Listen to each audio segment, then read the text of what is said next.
সূরা বনী ইসরাইল। মহিমান্বিত ওই সত্তা যিনি তার বান্দাকে রাতের বেলায় ভ্রমণ করিয়েছিলেন মসজিদে হারাম থেকে মসজিদে আকসা পর্যন্ত, যার চারপাশে আমি পর্যাপ্ত বারাকাহ দান করেছি যেন আমি তাকে আমার কিছু নিদর্শন দেখাই। নিশ্চয়ই তিনি সর্বশ্রোতা ও সর্বদ্রষ্টা। আমি মুসাকে কিতাব দিয়েছি এবং সেটিকে বানিয়েছি বনী ইসরাইলের জন্য হিদায়াত, যেন তোমরা আমাকে ছাড়া কাউকে কর্মবিধায়ক গ্রহণ না করো। তোমরা তাদের বংশধর, যাদেরকে আমি নূহের সাথে আরোহণ করিয়েছিলাম। নিশ্চয়ই সে ছিল কৃতজ্ঞ বান্দা। আমি বনী ইসরাইলকে কিতাবে প্রত্যাদেশ দ্বারা জানিয়ে দিয়েছি, নিশ্চয়ই তোমরা পৃথিবীর বুকে দুবার নৈরাজ্য সৃষ্টি করবে এবং তোমরা অতিশয় উদ্যত হবে। অতঃপর যখন সেই প্রতিশ্রুত প্রথম সময়টি এলো, তখন আমি তোমাদের বিরুদ্ধে পাঠালাম আমার কঠোর শক্তিধর বান্দাদের। অতঃপর তারা প্রতিটি ঘরে ঘরে ধ্বংসযজ্ঞ চালিয়েছিল। এ ওয়াদা বাস্তবায়ন হওয়ারই ছিল।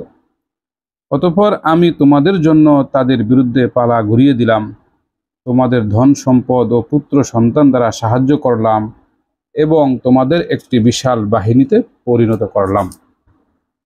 তোমরা যদি ভালো করো তবে নিজেদেরই ভালো করবে, এবং যদি মন্দ করো তবে তাও নিজেদের বিরুদ্ধে।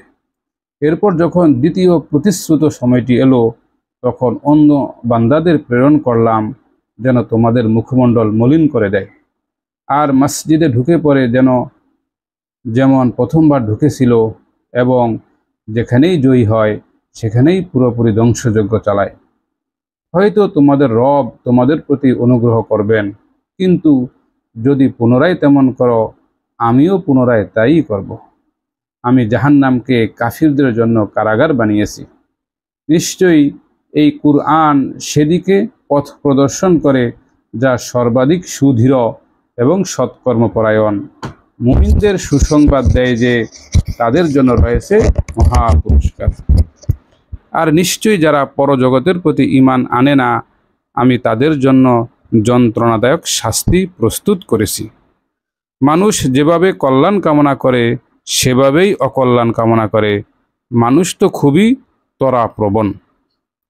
আমি বানিয়েছি রাত ও দিনকে দুটি নিদর্শন, অতঃপর নিষ্প্রভ করে দিয়েছি রাতের নিদর্শন এবং দিনের নিদর্শনকে করেছি দৃশ্যমান, যেন তোমরা তোমাদের রবের অনুগ্রহ অন্বেষণ করতে পারো ও জানতে পারো বছরসমূহের গণনা ও হিসাব।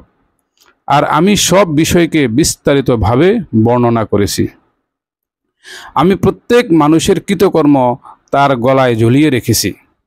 কিয়ামতের দিন আমি তার জন্য বের করব এক কিতাব যা সে উন্মুক্ত অবস্থায় পাবে।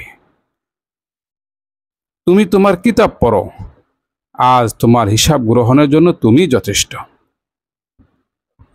যে কেউ হিদায়াতের পথে চলে সে তো নিজের মঙ্গলের জন্যই হিদায়াতের পথে চলে, আর যে পথভ্রষ্ট হয় সে তো নিজের অমঙ্গলের জন্যই পথভ্রষ্ট হয়। কেউ কারো বোঝা বহন করবে না, আর কোনো রাসূল না পাঠানো পর্যন্ত আমি শাস্তি দিই না। যখন আমি কোনো জনপদকে ধ্বংস করার ইচ্ছা করি, তখন তার সমৃদ্ধশালী ব্যক্তিদের সৎ কাজ করতে আদেশ দিই, অথচ তারা তাতে পাপাচারে মেতে ওঠে। তখন তাদের উপর আমার শাস্তি ন্যায়সঙ্গত হয়ে যায়, তখন আমি তাদের সমূলে ধ্বংস করে দিই। নূহের পর আমি অনেক জাতিকে ধ্বংস করেছি।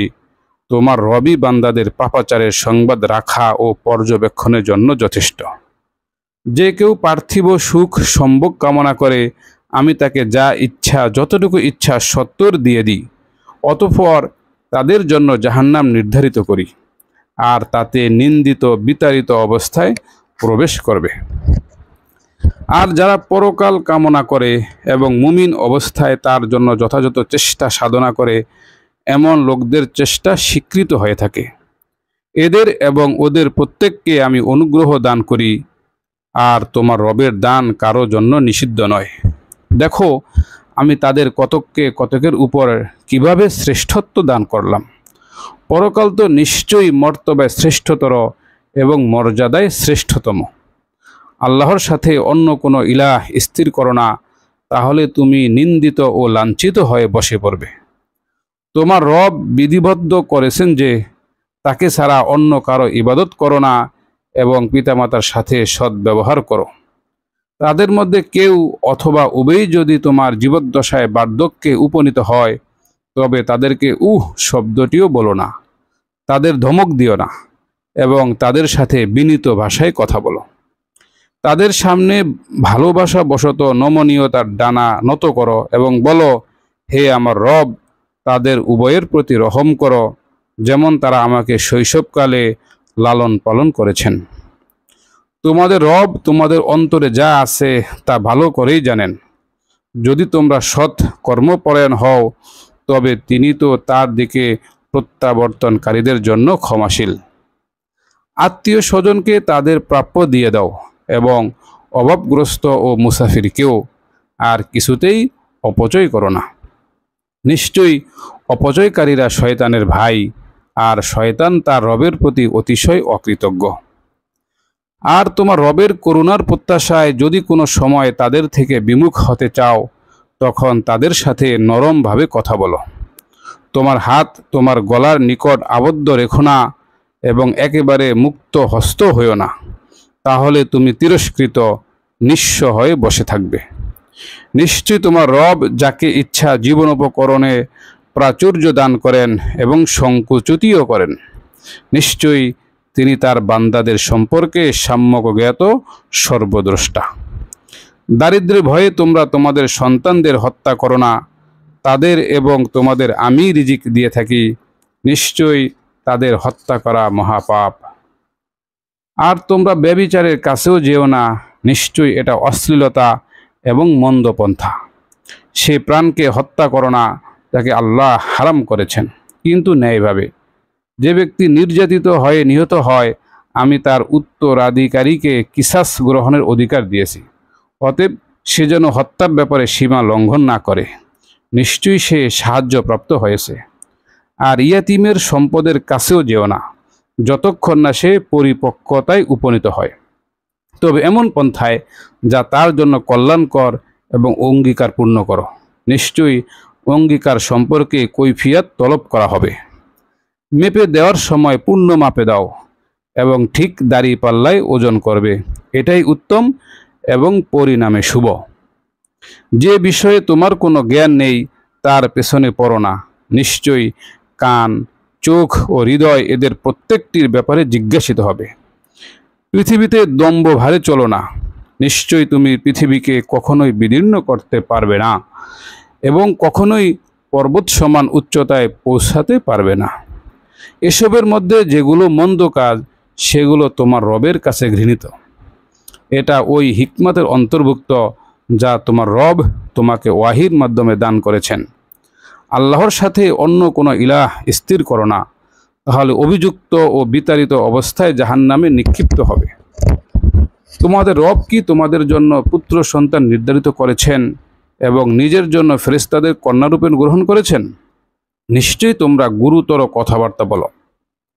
আমি এই কুরআনে বারবার বর্ণনা করেছি যেন তারা উপদেশ গ্রহণ করে, অথচ এতে তাদের কেবল বিমুখতাই বৃদ্ধি পায়। বলো, যদি তার সাথে অন্যান্য ইলাহ থাকত তবে তারা আরশের মালিক পর্যন্ত পৌঁছার পথ অন্বেষণ করত। তিনি নেহায়েত পবিত্র ও মহিমান্বিত এবং তারা যা বলে থাকে তা থেকে বহু ঊর্ধ্বে। সপ্ত আকাশ ও পৃথিবী এবং এগুলোর মধ্যে যা কিছু আছে সবই তার সপ্রশংস পবিত্রতা ঘোষণা করে এবং এমন কিছু নেই যা তার সপ্রশংসা পবিত্রতা ঘোষণা করে না, কিন্তু তাদের সপ্রশংস পবিত্রতা ঘোষণা তোমরা বুঝতে পারো না। নিশ্চয়ই তিনি অতি সহনশীল, ক্ষমাপরায়ণ। যখন তুমি কুরআন পাঠ করো তখন আমি তোমার মধ্যে ও পরকালের প্রতি যারা ঈমান আনে না তাদের মধ্যে প্রচ্ছন্ন পর্দা ফেলে দিই। আমি তাদের অন্তরের উপর আবরণ রেখে দিই যাতে তারা একে উপলব্ধি করতে না পারে, এবং তাদের কানসমূহে বধিরতা চাপিয়ে দিই। যখন তুমি কুরআনে রবের একত্ব আবৃত্তি করো তখন তারা ঘৃণাবশত পিঠ ফেরায়। যখন তারা উৎকর্ণ হয়ে তোমার কথা শোনে তখন তারা কেন উৎকর্ণ হয়ে শোনে তা আমি ভালো জানি।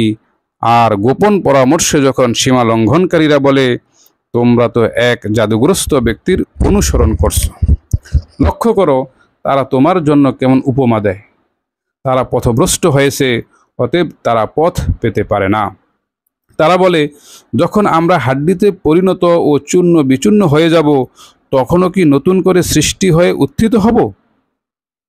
বলো, তোমরা পাথর হয়ে যাও বা লোহা, অথবা এমন কোনো বস্তু যা তোমাদের ধারণায় খুবই কঠিন।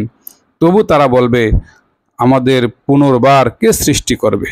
বলো, তিনি, যিনি তোমাদেরকে প্রথমবার সৃষ্টি করেছেন। অতঃপর তারা তোমার সামনে মাথা নাড়াবে এবং বলবে, এটা কবে হবে?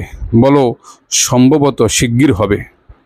যেদিন তিনি তোমাদেরকে আহ্বান করবেন, অতঃপর তোমরা তার প্রশংসা করতে করতে সাড়া দেবে এবং তোমরা অনুমান করবে যে সামান্য সময় অবস্থান করেছিলে। আমার বান্দাদের বলে দাও, তারা যেন উত্তম কথাই বলে। নিশ্চয়ই শয়তান তাদের মধ্যে উস্কানি দেয়। নিশ্চয়ই শয়তান মানুষের প্রকাশ্য শত্রু। তোমাদের রব তোমাদের সম্পর্কে ভালোভাবে জ্ঞাত আছেন। তিনি যদি চান তোমাদের প্রতি রহমত করবেন বা যদি চান তোমাদের শাস্তি দেবেন। আমি তোমাকে তাদের অভিভাবক হিসেবে পাঠাইনি। তোমার রব তাদের সম্পর্কে ভালোভাবে জ্ঞাত আছেন যারা আসমান সমূহ ও জমিনে রয়েছে। আমি নবীদের মধ্যে কাউকে কারো উপর শ্রেষ্ঠত্ব দান করেছি এবং দাউদকে দান করেছি জাবুর। বলো, আল্লাহ ব্যতীত যাদের তোমরা ইলাহ মনে করো তাদের আহ্বান করো। বস্তুত তারা তোমাদের কষ্ট দূর করার ক্ষমতা রাখে না এবং তা পরিবর্তনও করতে পারে না। যাদের তারা আহ্বান করে তারা নিজেরাই তো তাদের রবের নৈকট্য লাভের জন্য মধ্যস্থতা তালাশ করে যে তাদের মধ্যে কে অধিক নিকটবর্তী। তারা তার রহমতের আশা করে এবং তার শাস্তিকে ভয় করে। নিশ্চয়ই তোমার রবের শাস্তি ভয়াবহ। এমন কোনো জনপদ নেই যাকে আমি কিয়ামত দিবসের পূর্বে ধ্বংস করব না, অথবা যাকে কঠোর শাস্তি দেব না। তা কিতাবে লিপিবদ্ধ আছে। পূর্ববর্তীগণ কর্তৃক নিদর্শন কুফরি করার ফলেই আমাকে নিদর্শনাবলী পাঠানো থেকে বিরত রেখেছে। আমি স্পষ্ট নিদর্শন স্বরূপ সামুদকে দিয়েছি একটি উষ্ট্রি। অতঃপর তারা তার প্রতি অবিচার করেছে। আমি ভীতি প্রদর্শনের উদ্দেশ্যেই নিদর্শন পাঠাই। স্মরণ করো, যখন আমি তোমাকে বললাম যে তোমার রব মানুষকে পরিবেষ্টন করে আছেন। আমি যে দৃশ্য তোমাকে দেখিয়েছি ও কুরআনে উল্লিখিত অভিশপ্ত গাছ, তা কেবল মানুষের পরীক্ষার জন্য। আমি তাদেরকে ভীতি প্রদর্শন করি, কিন্তু এতে তাদের ঘোর অবাধ্যতাই বৃদ্ধি পায়। স্মরণ করো, যখন আমি ফেরেশতাদের বললাম আদমকে সিজদা করো, তখন ইবলিস ব্যতীত সবাই সিজদা করল। সে বলল, আমি কি এমন ব্যক্তিকে সিজদা করব যাকে আপনি মাটি দ্বারা সৃষ্টি করেছেন? সে বলল, দেখেন তো, এই ব্যক্তিকেই আপনি আমার চেয়ে উচ্চ মর্যাদা দিয়েছেন। যদি আপনি আমাকে কিয়ামত দিবস পর্যন্ত সময় দেন, তবে আমি অল্প সংখ্যক ছাড়া তার বংশধরদের বিভ্রান্ত দেব। আল্লাহ বললেন, চলে যাও তাদের মধ্য থেকে যারা তোমার অনুগামী হবে। জাহান্নামী হবে তোমাদের প্রতিফল, পূর্ণ প্রতিফল। তাদের মাঝে যাকে পারো তোমার আওয়াজ দ্বারা সত্যচ্যুত করো। তোমার অশ্বারোহী ও পদাতিক বাহিনী নিয়ে তাদের আক্রমণ করো। তাদের অর্থ, সম্পদ ও সন্তান সন্ততিতে শরিক হয়ে যাও এবং তাদের প্রতিশ্রুতি দাও। শয়তান তাদের যে প্রতিশ্রুতি দেয় তা ছলনা মাত্র। আমার বান্দাদের উপর তোমার কোনো ক্ষমতা নেই। অভিভাবক হিসেবে তোমার রবই যথেষ্ট। তোমাদের রব তিনি, যিনি তোমাদের জন্য সমুদ্রে জলযান চালনা করেন, যাতে তোমরা তার অনুগ্রহ অন্বেষণ করতে পারো। নিঃসন্দেহে তিনি তোমাদের প্রতি পরম দয়ালু। যখন সমুদ্রে তোমাদেরকে স্পর্শ করে বিপদ, তখন তিনি ব্যতীত যাদের তোমরা আহ্বান করো তারা উধাও হয়ে যায়। অতঃপর তিনি যখন তোমাদের উদ্ধার করে স্থলে পৌঁছে দেন, তখন তোমরা মুখ ফিরিয়ে নাও, আর মানুষ বড়ই অকৃতজ্ঞ। তোমরা কি নিরাপদ হয়েছ যে তিনি তোমাদের স্থলভাগে কোথাও ধসিয়ে দেবেন না, অথবা তোমাদের উপর শিলা বর্ষণকারী ঘূর্ণিঝড় পাঠাবেন না? তখন তোমরা নিজেদের জন্য কোনো সাহায্যকারী পাবে না। নাকি তোমরা এ ব্যাপারে নিশ্চিন্ত যে তিনি তোমাদের আরেকবার সমুদ্রে নিয়ে যাবেন না, অতঃপর তোমাদের উদ্দেশ্যে প্রবল বায়ুঝড় পাঠাবেন না?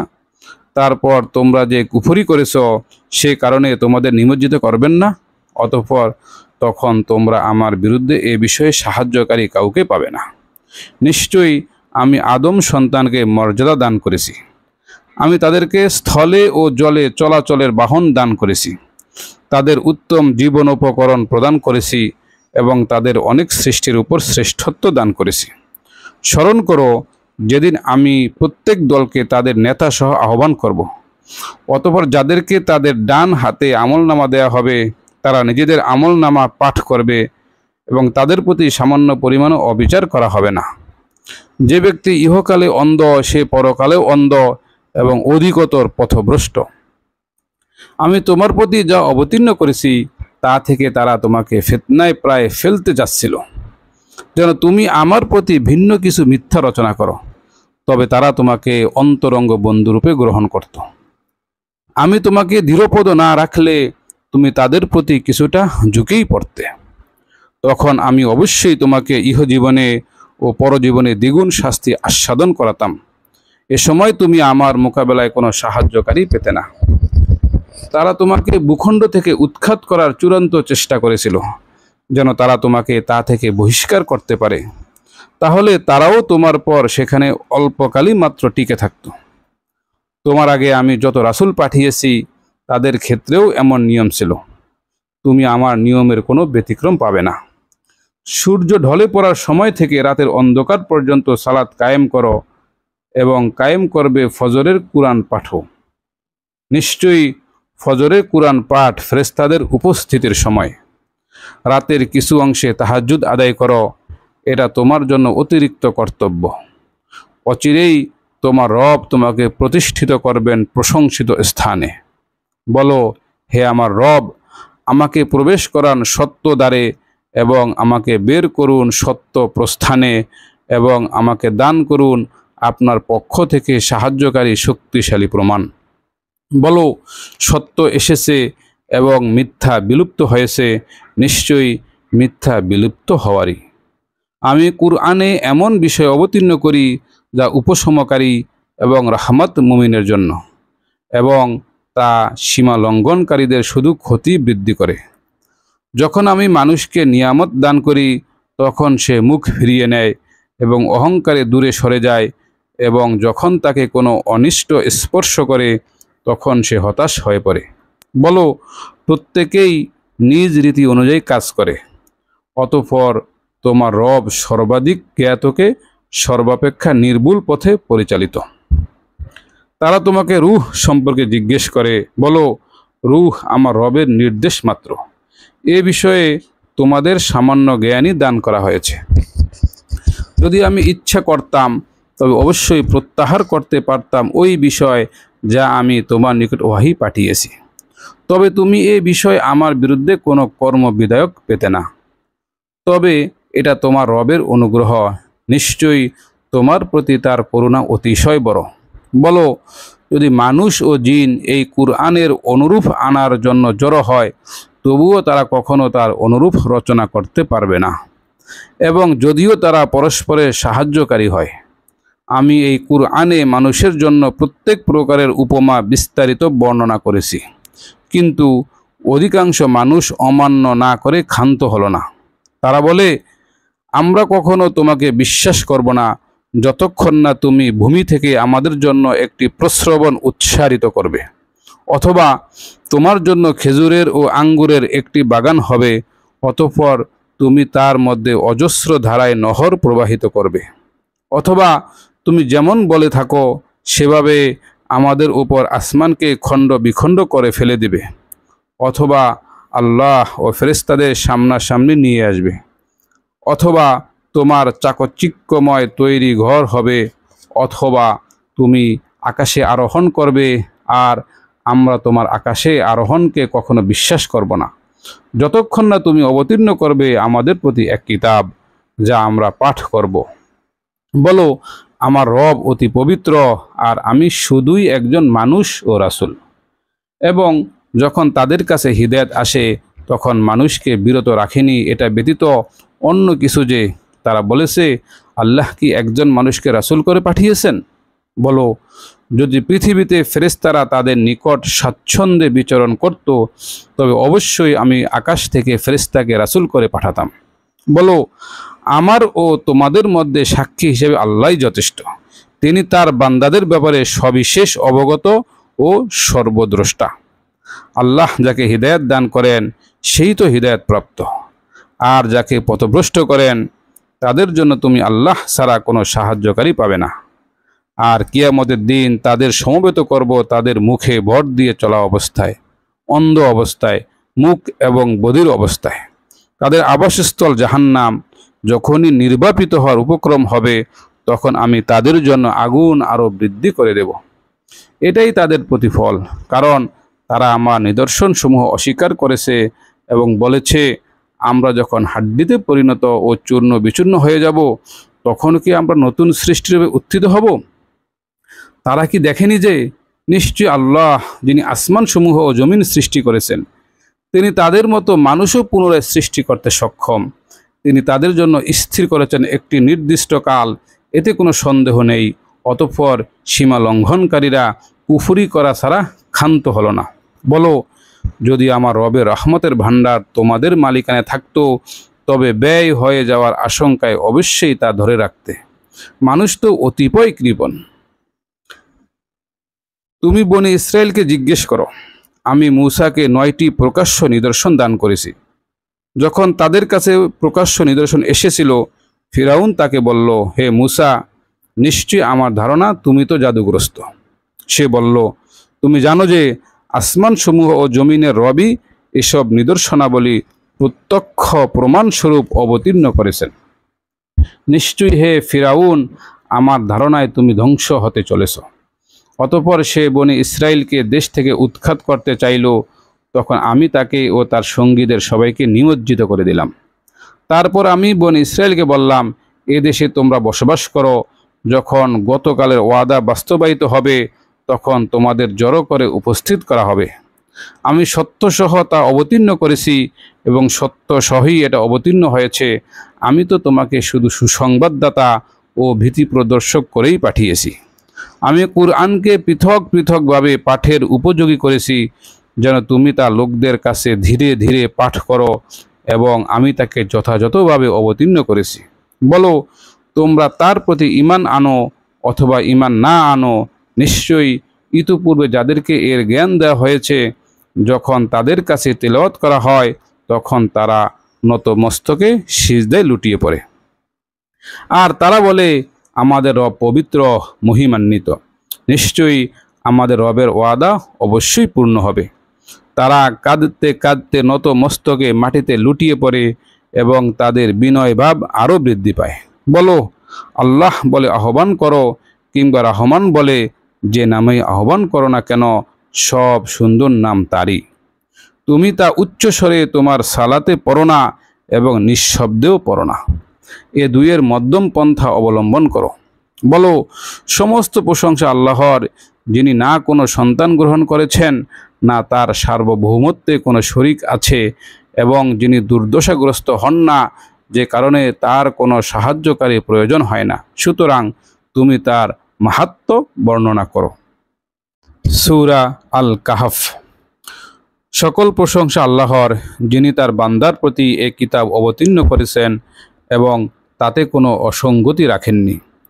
নাজিল করেছেন সরল রূপে তার কঠিন শাস্তি সম্পর্কে সতর্ক করার জন্য, এবং মুমিনদের যারা সৎকর্ম করে তাদের সুসংবাদ দেওয়ার জন্য যে তাদের জন্য রয়েছে উত্তম প্রতিদান, সেখানে তারা চিরকাল অবস্থান করবে, এবং তাদের ভীতি প্রদর্শন করার জন্য যারা বলে আল্লাহ সন্তান গ্রহণ করেছেন।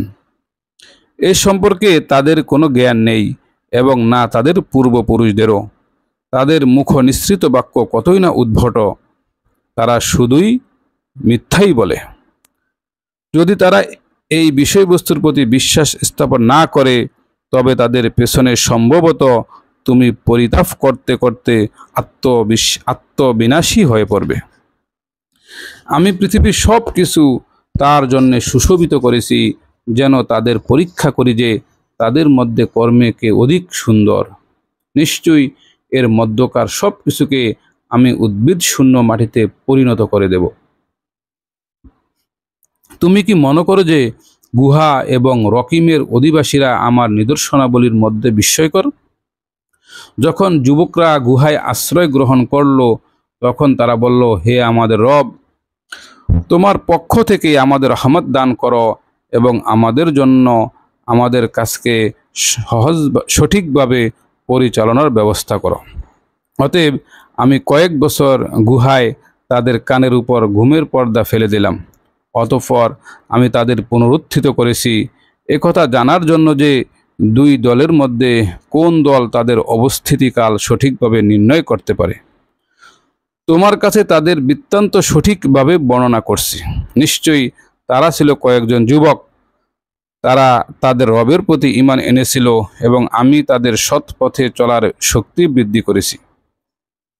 আমি তাদের অন্তর দৃঢ় করেছি। যখন তারা উঠে দাঁড়িয়েছিল, অতঃপর তারা বলল, আমাদের রব ও আসমান জমিনের রব, আমরা কখনো তার পরিবর্তে অন্য কোনো ইলাহকে আহ্বান করব না। যদি করি তবে তা অত্যন্ত গর্হিত কাজ হবে। এরা আমাদেরই স্বজাতি, তারা তার পরিবর্তে অনেক ইলাহ গ্রহণ করেছে। তারা এদের সম্পর্কে স্পষ্ট প্রমাণ উপস্থিতি করে না কেন?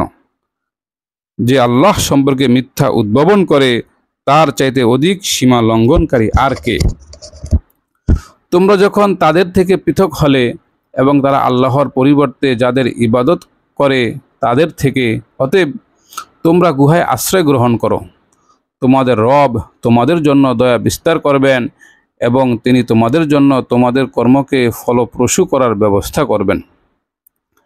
আর তুমি সূর্য দেখবে যখন উদিত হয়, তাদের গুহার ডান পাশ কেটে অতিক্রম করে, এবং যখন অস্ত যায় তাদের থেকে বাম পাশ কেটে অতিক্রম করে। এই অবস্থায় তারা গুহার প্রশস্ত চত্বরে ছিল। এটা আল্লাহর নিদর্শনাবলী অন্যতম। আল্লাহ যাকে হিদায়াত দান করেন সেই হিদায়াত প্রাপ্ত, এবং তিনি যাকে পথভ্রষ্ট করেন তুমি কখনো তার জন্য পথপ্রদর্শক ও সাহায্যকারী পাবে না। তুমি মনে করবে তারা জাগ্রত, অথচ তারা ঘুমন্ত। আমি তাদেরকে পার্শ্ব পরিবর্তন করাই, ডান দিকে ও বাম দিকে। তাদের কুকুর ছিল সামনের পা দুটি গৃহদ্বারে প্রসারিত করে। যদি তুমি উকি দিয়ে তাদের দেখতে, তবে পিছন ফিরে পালাতে, এবং তাদের দেখে তোমার মধ্যে আতঙ্ক সঞ্চারিত হতো। আমি এমনভাবে তাদের জাগ্রত করলাম যেন তারা পরস্পর জিজ্ঞাসাবাদ করে। তাদের একজন বলল, তোমরা কতকাল অবস্থান করেছ? তাদের কেউ কেউ বলল, একদিন অথবা একদিনের কিছু অংশ অবস্থান করেছি। তারা বলল, তোমাদের রবই ভালো জানেন তোমরা কতকাল অবস্থান করেছ। এখন তোমাদের একজনকে তোমাদের এই মুদ্রাসহ শহরে পাঠাও, সে যেন দেখে কোনো খাদ্য অধিক পবিত্রতম, অতঃপর তা থেকে কিছু খাদ্য নিয়ে আসে তোমাদের জন্য। সে যেন বিচক্ষণতা সহকারে যায় ও কিছুতেই তোমাদের খবর কাউকে বুঝতে না দেয়। তারা যদি তোমাদের খবর জানতে পারে, তবে নিশ্চয়ই পাথর মেরে তোমাদের হত্যা করবে, অথবা তোমাদেরকে তাদের ধর্মে ফিরিয়ে নেবে। তাহলে তোমরা কখনোই সাফল্য লাভ করবে না। এভাবে আমি তাদের খবর প্রকাশ করে দিলাম, যেন তারা জানে যে আল্লাহর ওয়াদা সত্য এবং কিয়ামতে তাদের সন্দেহ নেই। যখন তারা নিজেদের কর্তব্য বিষয়ে পরস্পর বিতর্ক করেছিল, তখন তাদের কেউ কেউ বলল, তাদের উপর সৌধ নির্মাণ করো। তাদের রব তাদের বিষয়ে ভালো জানেন। তাদের কর্তব্য বিষয়ে যাদের মত প্রবল হলো, তারা বলল, আমরা অবশ্যই তাদের স্থানে মসজিদ নির্মাণ করব। অচিরেই তাদের কেউ কেউ বলবে, তারা ছিল 3 জন, চতুর্থটি ছিল কুকুর। আবার অনেকে অদৃশ্যের উপর ধারণাবশত বলবে, তারা ছিল 5 জন, ষষ্ঠটি ছিল কুকুর। আর কিছু মানুষ বলবে, তারা ছিল 7 জন, অষ্টমটি ছিল কুকুর। বলো, আমার রব তাদের সংখ্যা সম্পর্কে সর্বাধিক জ্ঞাত। অল্প সংখ্যক মানুষ ব্যতীত তাদের সম্পর্কে কেউ জানে না। সুতরাং সাধারণ আলোচনা ছাড়া তাদের ব্যাপারে বিতর্ক করবে না, আর তাদের ব্যাপারে তাদের কারো নিকট থেকে জানতেও চাইবে না। তুমি কখনো কোনো বিষয় বলবে না, নিশ্চয়ই আমি এটি আগামীকাল করব।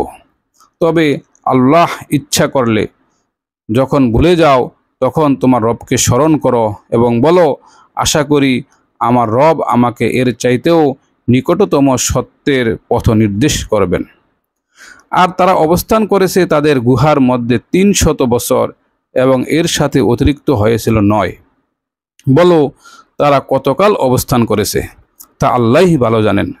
আসমানসমূহ ও জমিনে অদৃশ্য বিষয়ের জ্ঞান তারই রয়েছে। তিনি কতই উত্তম দ্রষ্টা ও শ্রোতা। তিনি ব্যতীত তাদের কোনো অভিভাবক নেই। তিনি কাউকে নিজ কর্তৃত্বে শরিক করেন না। তোমার প্রতি তোমার রবের যে কিতাব ওয়াহি করা হয়েছে তা পড়ো। তার কথা পরিবর্তনকারী কেউ নেই। তাকে ব্যতীত তুমি পাবে না কোনো আশ্রয়স্থল। তুমি নিজেকে তাদের সংসর্গে আবদ্ধ রাখো যারা সকাল ও সন্ধ্যায় তাদের রবকে তার সন্তুষ্টি অর্জনের উদ্দেশ্যে আহ্বান করে, এবং তুমি পার্থিব জীবনের সৌন্দর্য কামনা করে তাদের থেকে নিজের দৃষ্টি ফিরিয়ে নিও না। যার মনকে আমার স্মরণ থেকে অমনোযোগী করে দিয়েছে এবং সে স্বীয় প্রবৃত্তির অনুসরণ করে এবং যার কার্যকলাপ সীমা অতিক্রম করে, তুমি তার আনুগত্য করবে না। বলো সত্য তোমাদের রবের পক্ষ থেকে আগত। অতএব যার ইচ্ছা ঈমান আনবে এবং যার ইচ্ছা প্রত্যাখ্যান করবে। আমি সীমা লঙ্ঘনকারীদের জন্য আগুন প্রস্তুত করে রেখেছি, যার শিখা তাদের পরিবেষ্টন করে থাকবে। যদি তারা পানীয় প্রার্থনা করে তবে তেলের গাদের মতো পানীয় দেয়া হবে, যা তাদের মুখমণ্ডল ঝলসে দেবে। কত নিকৃষ্ট পানীয় এবং অতিশয় মন্দ আশ্রয়স্থল। তারা বিশ্বাস স্থাপন করে এবং সৎকর্ম সম্পাদন করে। আমি সৎকর্মশীলদের পুরস্কার নষ্ট করি না। তাদেরই জন্য আছে স্থায়ী জান্নাত, যার পাদদেশে প্রবাহিত হয় নদ নদী। তাদেরকে সেখানে স্বর্ণ কঙ্কণে অলঙ্কৃত করা হবে এবং তারা পরবে সূক্ষ্ম ও স্থূল রেশমের সবুজ বস্ত্র এবং সমাসীন হবে সুসজ্জিন আসনে। কতই না চমৎকার প্রতিদান এবং কতই না উত্তম আশ্রয়স্থল। তুমি তাদের কাছে 2 ব্যক্তির উপমা বর্ণনা করো। আমি তাদের একজনকে 2টি আঙ্গুরের বাগান দিয়েছি, এ দুটিকে পরিবেষ্টিত করেছি খেজুর গাছ দ্বারা এবং 2-এর মাঝখানে করেছি শস্যক্ষেত। উভয় বাগানই ফল দান করত এবং তা থেকে কিছুই হ্রাস করত না, এবং উভয়ের মাঝখানে আমি নহর প্রবাহিত করেছি। তার ছিল প্রচুর ধন সম্পদ। অতঃপর কথা প্রসঙ্গে সঙ্গীকে বলল, আমার ধন সম্পদ তোমার চাইতে বেশি এবং জনবলে আমি অধিক শক্তিশালী। সে তার বাগানে প্রবেশ করল নিজের প্রতি সীমা লঙ্ঘনকারী অবস্থায়। বলল, আমার মনে হয় না যে এ বাগান কখনো ধ্বংস হবে, এবং আমি মনে করি না যে কিয়ামত অনুষ্ঠিত হবে। যদি কখনো আমার রবের কাছে আমি প্রত্যাবর্তিত হই তবে অবশ্যই সেখানে এর চাইতে উৎকৃষ্ট প্রত্যাবর্তন স্থল পাব। তার সঙ্গী তাকে কথা প্রসঙ্গে বলল, তুমি কি এমন সত্তাকে অস্বীকার করছো যিনি তোমাকে সৃষ্টি করেছেন মাটি থেকে, অতঃপর বীর্য থেকে, অতঃপর পূর্ণাঙ্গ করেছেন তোমাকে মানব আকৃতিতে? কিন্তু আমি তো কথাই বলি, আল্লাহ আমার রব এবং আমি কাউকে আমার রবের সাথে শরিক করি না। যখন তুমি তোমার বাগানে প্রবেশ করলে তখন কথা কেন বললে না, আল্লাহ যা চান তাই হয়? সব ক্ষমতার মালিক কেবল আল্লাহ।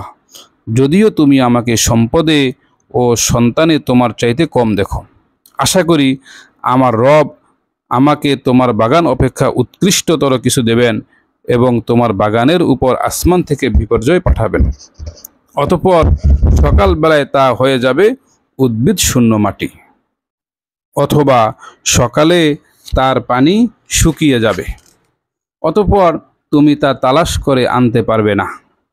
তার ফল ফলাদিকে ঘিরে ফেলা হবে, ফলে তাতে সে যা ব্যয় করেছে তার জন্য হাত কসলাতে লাগলো এবং সেটি ধ্বংস হয়েছিল তার মাচার উপর। আর সে বলল, হায়, আমি যদি কাউকে আমার রবের সাথে শরিক না করতাম। আল্লাহ ব্যতীত তাকে সাহায্য করার কোনো দল ছিল না এবং সে নিজেও প্রতিকার করতে পারল না। প্রকৃতপক্ষে এক্ষেত্রে সাহায্য করার অধিকার আল্লাহর, যিনি সত্য। পুরস্কার দানে ও পরিণাম নির্ধারণে তিনি শ্রেষ্ঠ। তাদের কাছে পার্থিব জীবনের উপমা বর্ণনা করো। তা পানির মতো যা আমি আকাশ থেকে বর্ষণ করি, অতঃপর মিশ্রিত হয় মাটির উদ্ভিদ, অতঃপর তা এমন বুশি হয়ে যায় যা বাতাস উড়িয়ে নিয়ে যায়। আল্লাহ এসব কিছুর উপর শক্তিমান। ধন সম্পদ ও সন্তান সন্ততি পার্থিব জীবনের সৌন্দর্য, তবে স্থায়ী সৎকর্মসমূহ তোমার রবের প্রতিদানে ও প্রত্যাশাতেও উত্তম। আর যেদিন আমি পর্বতসমূহকে চলমান করব এবং তুমি পৃথিবীকে দেখবে একটি উন্মুক্ত প্রান্তর, এবং আমি মানুষকে একত্র করব, তাদের কাউকে ছাড়ব না। আর তাদেরকে তোমার রবের সামনে সারিবদ্ধভাবে উপস্থিত করা হবে, বলা হবে, তোমরা আমার কাছে এসেছ যেমন তোমাদের প্রথমবার সৃষ্টি করেছিলাম, বরং তোমরা তো ভেবেছিলে আমি কিছুতেই তোমাদের জন্য কোনো প্রতিশ্রুত সময় করব না। আর আমলনামা উপস্থিত করা হবে, তাতে যা আছে তার কারণে তুমি অপরাধীদের ভীত সন্ত্রস্ত দেখবে। তারা বলবে, হায় আফসোস, এ কেমন কিতাব! এ যে ছোট বড় কোনো কিছুই বাদ দেয়নি, সবই সংরক্ষণ করেছে। তারা তাদের কৃতকর্ম সামনে উপস্থিত পাবে, আর তোমার রব কারো প্রতি অবিচার করবেন না। স্মরণ করো, যখন আমি ফেরেশতাদেরকে বললাম, আদমকে সিজদা করো, তখন সবাই সিজদা করলো ইবলিস ব্যতীত। সে ছিল জিনদের অন্তর্ভুক্ত। সে তার রবের আদেশ অমান্য করল। অতএব তোমরা কি আমার পরিবর্তে তাকে এবং তার বংশধরকে অভিভাবক রূপে গ্রহণ করেছো? অথচ তারা তোমাদের শত্রু। এটা সীমা লঙ্ঘনকারীদের জন্য খুবই নিকৃষ্ট বিকল্প। আসমানসমূহ জমিনের সৃষ্টিকালে আমি তাদেরকে সাক্ষী রাখিনি, এবং তাদের নিজেদের সৃষ্টিকালেও না। আমি এমনও নই যে বিভ্রান্তকারীদেরকে সাহায্যকারী রূপে গ্রহণ করব।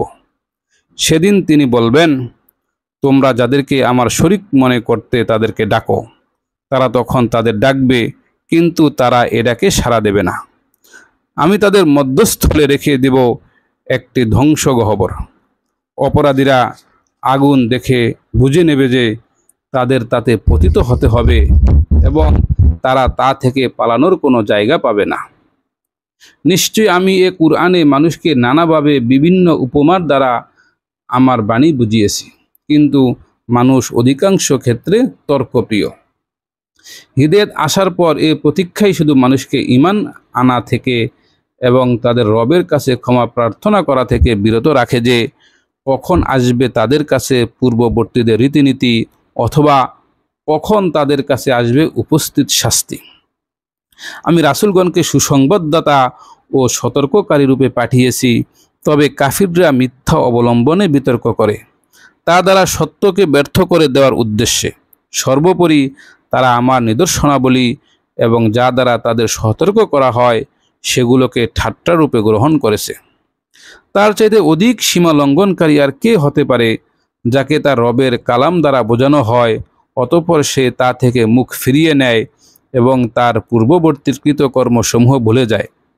আমি তাদের অন্তরের উপর পর্দা রেখে দিয়েছি যেন তারা বুঝতে না পারে, এবং তাদের কানে রয়েছে বধিরতা। যদি তুমি তাদের হিদায়াতের দিকে আহ্বান করো, তবে কখনোই তারা সৎ পথে আসবে না। আর তোমার রব ক্ষমাশীল, দয়ালু। যদি তিনি তাদের কৃতকর্মের জন্য পাকড়াও করতে চাইতেন, তবে তাদের শাস্তি ত্বরান্বিত করতেন। কিন্তু তাদের জন্য রয়েছে একটি প্রতিশ্রুত সময়, যা থেকে তারা সরে যাওয়ার জায়গা পাবে না।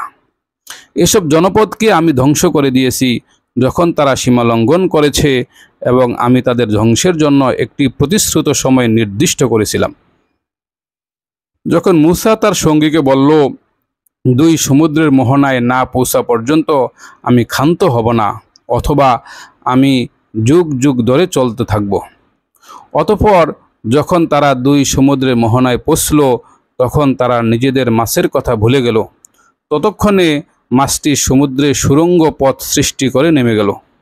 যখন তারা সে স্থানটি অতিক্রম করে গেল, মূসা সঙ্গীকে বলল, আমাদের নাস্তা আনো, আমরা এই সফরে পরিশ্রান্ত হয়ে পড়েছি। সে বলল, আপনি কি লক্ষ্য করেছেন, আমরা যখন শিলাখণ্ডে বিশ্রাম নিয়েছিলাম তখন আমি মাছের কথা ভুলে গিয়েছিলাম। শয়তানি আমাকে এ কথা স্মরণ রাখতে ভুলিয়ে দিয়েছিল। মাছটি আশ্চর্যজনকভাবে সমুদ্রে নিজের পথ ধরল। মূসা বলল, আমরা তো এ স্থানটি খুঁজছিলাম। অতঃপর তারা নিজেদের চিহ্ন ধরে ফিরে চলল। তারা আমার বান্দাদের মধ্যে এমন একজনের সাক্ষাৎ পেল, যাকে আমি আমার পক্ষ থেকে রহমত দান করেছিলাম, এবং আমার পক্ষ থেকে তাকে শিখিয়েছিলাম এক বিশেষ জ্ঞান। মূসা তাকে বলল, আমি কি এ শর্তে আপনার অনুসরণ করতে পারি যে সত্য পথের যে জ্ঞান আপনাকে শেখানো হয়েছে তা থেকে আমাকে কিছু শিক্ষা দেবেন? সে বলল, আপনি আমার সাথে কিছুতেই ধৈর্য ধারণ করে থাকতে পারবেন না। যে বিষয়ে আপনার কাছে কোনো জ্ঞান নেই সে ব্যাপারে আপনি কিভাবে ধৈর্য ধারণ করবেন? মূসা বলল, আল্লাহ চান তো আপনি আমাকে ধৈর্যশীল পাবেন এবং আমি আপনার কোনো আদেশ অমান্য করব না। সে বলল, যদি আপনি আমার অনুসরণ করতেই চান তবে কোনো বিষয়ে আমাকে প্রশ্ন করবেন না, যতক্ষণ না আমি নিজেই সে সম্পর্কে আপনাকে কিছু বলি। অতঃপর তারা চলতে লাগলো। অবশেষে যখন তারা নৌকায় আরোহণ করল তখন সে তা ছিদ্র করে দিল। মূসা বলল, আপনি কি এর আরোহীদেরকে ডুবিয়ে দেওয়ার জন্য তা ছিদ্র করে দিলেন? নিশ্চয়ই আপনি একটি মন্দ কাজ করলেন। সে বলল, আমি কি বলিনি যে আপনি আমার সাথে ধৈর্য ধরতে পারবেন না? মূসা বলল, আমি যা ভুলে গিয়েছি সে কারণে আমাকে ধরবেন না এবং আমার কাজে আমার উপর কঠোরতা আরোপ করবেন না। অতঃপর তারা চলতে লাগলো। অবশেষে যখন একটি বালকের সাক্ষাৎ পেল তখন সে তাকে হত্যা করল। মূসা বলল, আপনি কি একটি নিষ্পাপ জীবন হত্যা করলেন প্রাণের বিনিময় ছাড়াই? নিশ্চয়ই আপনি তো এক গুরুতর অন্যায় কাজ করলেন।